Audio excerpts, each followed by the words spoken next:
What's going on, guys? This is Braden from Advancement Hockey Advising here. Today, we have a super important video here talking about basically the ultimate guide for trades in junior hockey and ultimately just knowing your rights altogether in the junior hockey world. So we get a ton of questions about trades, how to get traded from a team. We get contacted about consults about this all the time. Like, I'm stuck in a junior team. They want to trade my rights here, or how can I get out of here? All this kind of stuff. This happens all the time. It's almost inevitable unless you play for one team your whole junior hockey career that you're going to have to go through this, and knowing how to go about this is extremely important. It gets really nuanced, but luckily you got us here that's going to give you all the info here. We're going to give you obviously not the specific nuanced details maybe important for your specific situation, but at least a general framework and even some set of specific rules that you can follow to kind of have an idea as to how to go about this. It gets super complex, super tricky. This is where having a good advisor in your corner really does make a huge difference. But if you don't have one, the goal with this video here is to give you at least some general framework to follow if ever you're in a situation where you need to get traded, or even if you're not, just to understand how the whole world works of junior hockey so you're able to make those best decisions moving forward if you do end up getting in that situation eventually. So that's the whole point of this video here. So to start, we're going to start with the general framework. We're going to dive afterwards into some specific rules that you guys need to keep in mind. And then the last thing here is how to go about requesting a trade. So those are going to be the three parts of the video here. Now, before we dive into that part, as always, it's an AHA video here. Absolutely destroy that like button. If you do, you'll be rewarded with a picture of a baby panda at the end of the video. So definitely stick around for that if you destroy that like button. If you're new here and if you like this kind of content,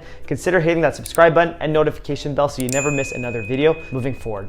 All right, let's dive right into it right now. All right, so let's start with the general stuff here. So the general framework. The first thing that I want you guys to understand is sanctioned versus unsanctioned leagues. And we're gonna start with the sanctioned one. So the ones that are sanctioned by either Hockey Canada or Hockey USA, basically how it works is once you sign with them, they only have a certain amount of cards that they can sign every year. There's a lot of specific rules around them that are governed by Hockey Canada and Hockey USA altogether, right? Once you sign with them, you're their property in a way, okay? You belong to that team, and the only way for you to get out of that signing to get traded or anything else like that, it has to be approved by that GM, okay? It has to be approved by that team before you can go elsewhere. So in fact, they own your hockey playing rights in the junior hockey world, okay? So that's one thing to really consider. That being said, most GMs, they're not out there to ruin kids' careers. I mean, there's a few bad actors out there that we've encountered as advisors and as players ourselves, but overall, most GMs and coaches, they want to see you succeed. They won't hold you up. All they want typically is either some money for a player, so the money that they usually paid to acquire the player, or maybe a little bit less, maybe a bit more depending on the value of the player, or they want a trade for that specific player. Let's say they need a winger and the player's a defenseman. They'll trade that D to the team that needs a D for a winger or something like that. It could be a D for a D, anything like that. Usually it's more for money in the junior, like in the junior A hockey world at least. So that's typically how it works for the sanctioned leagues. Again, most GMs aren't out there to make your life miserable. Usually all they want is a little bit of money or another player or something like that before they're going to trade a guy. What's often common is if you play, like, let's say in the CCHL, you're doing okay in the CCHL or something like that, they might trade to an NOJHL team and get some money from them or something like that. But one thing that you need to know as a player is that you don't have to accept that trade. You don't have to report. A lot of GMs often bully players into going somewhere that they don't want to go. It's really important that if you don't want to go there, you tell the GM that and that you're not going to report. Really good thing to keep in mind. We're going to touch on that later in the video, but something to keep in mind, okay? You do have some power as a player in a sanctioned league. Moving on to unsanctioned leagues, okay? This is where basically they're not governed by Hockey Canada or Hockey USA. It's the league that governs itself. Now, why this is important is that because they're unsanctioned, a team that has your rights in a sanctioned league cannot hold you up. So they can't hold you for hostage, let's say, and not let you go to this unsanctioned league. You can go to these unsanctioned leagues, no problem. There's caveats to this, but that's one thing to know. So that's something for you guys to know that's super important. It's usually our golden ticket as advisors, as leverage for coaches that really don't want to cooperate. Let's say a coach in the NOJHL doesn't want to let this kid's rights go. Instead of going to Hockey Canada or something like that, before we get to that, if the kid's open to going to the NCDC DC, the USPHL Premier, the EHL now, and the BCHL recently. Obviously, they're probably not going to go from NOJHL to BCHL, but you get the point. If they're open to going to those leagues, we can play that card. Not something I love to do, but for the coaches and GMs that are really giving us a hard time, especially for you guys as a player, if they're doing things that are shady, sending you to play a really bad team, like trading your rights somewhere where you really don't want to go, you have this option to go here if you need to. So that's the big ticket that you guys need to understand here, is you do have that option to go to an unsanctioned leagues. They're governed by their own set of rules, and you're not held hostage to the team where your rights are in, okay? So one big thing to consider here for the unsanctioned leagues. Now, that being said, it is a double-edged sword. Let's say the coach or the GM is being very reasonable in a sanctioned league, and you just go to an unsanctioned league,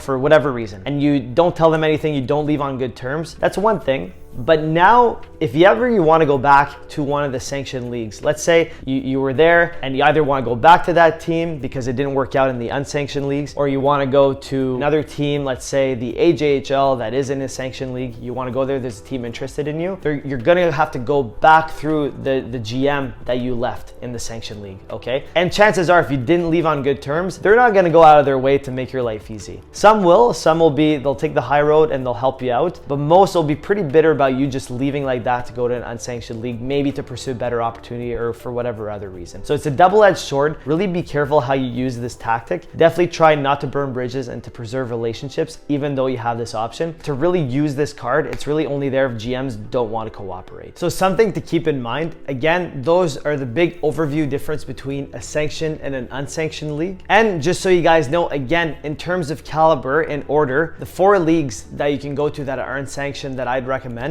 in order is BCHL being number 1, NCDC being number 2, EHL being number 3, and then USPHL Premier. There's a few others, but those are the 4 big ones that I'd recommend that are unsanctioned that you can go to only if you really need to. All right, so we've looked at the general overview stuff, right? Sanctioned versus unsanctioned leagues. Now let's dive into some specific rules here. The first thing I want to talk about is being a free agent. Now, contrary to popular belief, some people think I'm a free agent, I got released from a team, cut from a team, that's the worst thing that could ever happen to me. Now, obviously, it's more ideal to be on a team and be crushing it with them, but if you get your release, if you're a free agent, that's actually to your advantage versus having your rights held by a team. Because if your rights are held by a sanctioned team, you can't go anywhere in another sanctioned league without their approval, right? You need to work with them to be able to get your rights somewhere. It has to make sense for them to trade your rights. Whereas if they release you, they're actually doing you a favor, because that way you can just hop on to whatever other team, they can sign you if they still have a card available to sign you. And just so you guys know, the deadline to be signed as a free agent is February 10th. So you actually have about a month longer from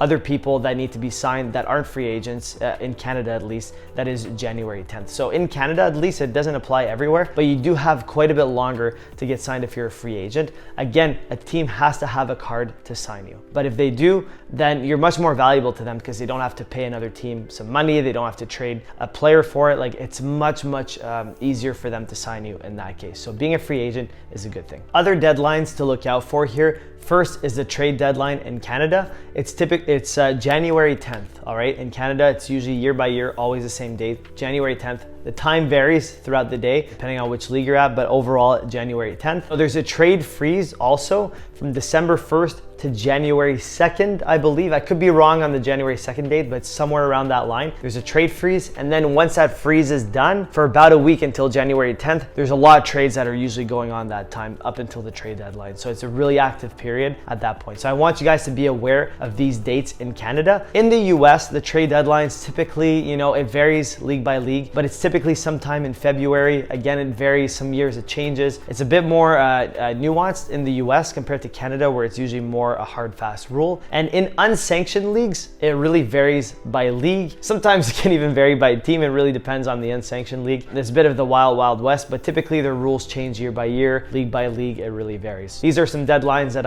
I want you guys to know, so you can keep in mind whenever, if you do need a trade or something and all that stuff, like just so you know the deadlines to give you a rough idea as to when to act and when not to. The next set of rules that I want to go over is for players who are under 18. And this mainly applies to people that are in Canada. In the US, it's a little bit more nuanced. Again, it's not as strict. In Canada, it's a little bit stricter. So for players under 18, they can only play for a junior team that is in their region where they live, okay? Usually it's province by province, but can get a bit more specific. Let's say you're from the Ottawa region or the Ontario or the Toronto region or whatever, that's where it gets a bit more nuanced. But for those players, typically, again, it gets nuanced. It's not a hard, fast rule, but typically, let's say you're a kid from Quebec that's 17 years old, you can't go play in the CCHL until you turn 18 years old. There's exceptions, I'm gonna get to it, but typically that's a rule. Usually you're only gonna be able to play junior AAA, AA, whatever it is in Quebec. One of the exceptions to this is if you have a family member that you've been residing with, okay, or that you can reside with, and you can go to school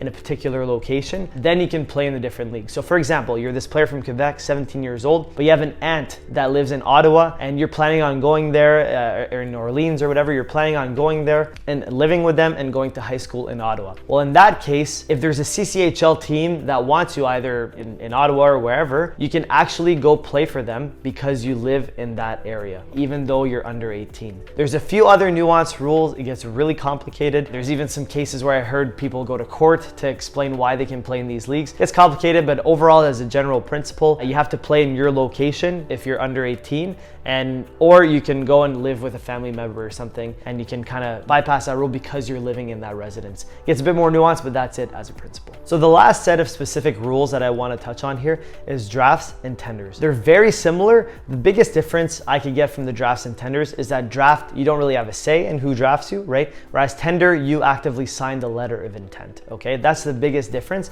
but essentially they're very similar. So basically how it works is if you get drafted by a team, let's start there, in a specific league, you belong to that team in that specific league, but they can't stop you from going to other leagues, okay? And you can sign with whatever team in whichever different league. So it really only applies for people that are up to 18. At that point, they can go wherever they want. Tender is very similar. You sign like that letter of intent. You belong to that specific team in that league, sometimes only up for a year, and then the next year you can go wherever you want, but it's almost like a letter of intent, but it doesn't mean you sign with a team, okay? That's the biggest difference. If you get drafted, you get tendered, it doesn't mean you're gonna be on that team. It's almost like an intention to go and you're that property, but they can let you go at any time, pretty much. That's almost, I would say, the best description as to how it works. So again, you belong to that specific team in that specific league, but in other leagues, you're able to go. Once you're over 18, at least for a lot of Canadian leagues, like the CCHL, for example, once you're over 18, you can even sign with whatever team in that league, so it doesn't even matter anymore.